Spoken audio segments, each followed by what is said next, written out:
बाढ़ और बारिश के बाद चलिए बात करते हैं अब हिंडनबर्ग के बवाल की। जिस हिंडनबर्ग ने 1 साल पहले अदानी ग्रुप पर मनी लॉन्ड्रिंग और शेयर को मैनिपुलेशन के आरोप लगाए थे, अब वो हिंडनबर्ग फिर से लौट आया है और इस बार उसने सेबी की चीफ पर अदानी ग्रुप से मिलीभगत के आरोप लगाए हैं, जिससे देश की राजनीति का पारा बेहद गर्म हो गया है।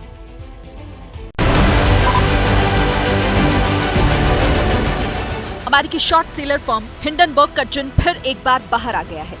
इस बार उसके निशाने पर कोई कंपनी नहीं बल्कि खुद सेबी की मुखिया है, माधवी पुरी बुच। हिंडनबर्ग का आरोप है कि अडानी ग्रुप के विदेशी फंड में सेबी चीफ माधवी पुरी बुच और उनके पति धवल बुच की हिस्सेदारी है। हिंडनबर्ग ने अपनी रिपोर्ट में अडानी ग्रुप और सेबी के बीच मिलीभगत का भी आरोप लगाया है और एक तरह से ये कहने की कोशिश की है कि जो एक्शन सेबी को अडानी ग्रुप पर लेना चाहिए था वो नहीं लिया गया और इसकी वजह ये हिस्सेदारी थी। हालांकि सेबी प्रमुख माधवी पुरी बुच और उनके पति धवल बुच ने हिंडनबर्ग की इस रिपोर्ट में लगाए गए आरोपों को सिरे से खारिज किया है। वहीं अडानी समूह ने इस रिपोर्ट को मुनाफा कमाने वाली और बदनाम करने की साजिश बताया है।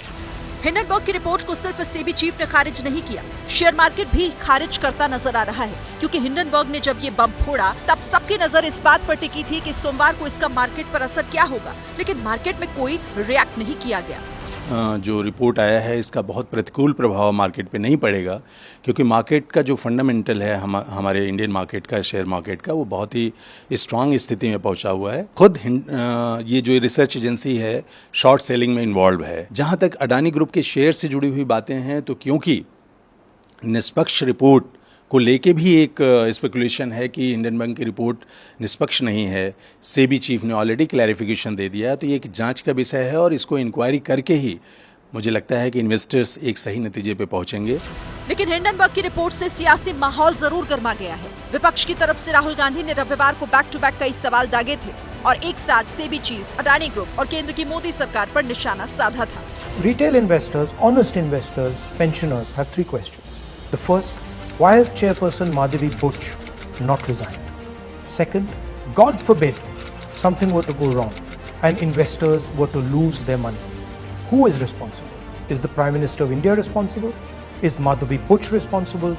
Or is Mr. Adani responsible? वहीं विपक्ष के वार पर पलटवार करते हुए बीजेपी ने इसे आर्थिक रूप से बर्बाद करने का षड्यंत्र बताया और कांग्रेस को देश विरोधी टूलकिट का हिस्सा। राहुल गांधी देश के बाहर भी जाके देश को बदनाम करते हैं, देश के अंदर रह के देशवासियों में ये भ्रम फैलाते हैं। ऐसे लोगों से देश के लोगों को सावधान रहना चाहिए, ये तो देशद्रोहियों का काम हो सकता है। हारने के बाद अब वो भारत को आर्थिक रूप से अस्थिर करने के षड्यंत्र में जुटे हो। सवाल पूछना कांग्रेस पार्टी से, क्या चाहते हैं आप? चाहते क्या है आप? मोदी के से नफरत करते हुए कांग्रेस पार्टी आज हिंदुस्तान से नफरत कर रही है। लेकिन इतना होने से बात खत्म हो जाएगी ऐसा लगता नहीं, क्योंकि सेबी की सफाई को हिंडनबर्ग ने उसका कबूलनामा मान लिया है। यानी खेल अभी जारी है, क्योंकि हिंडनबर्ग एक शॉर्ट सेलिंग कंपनी है जिसका एकमात्र मकसद है पैसा कमाना।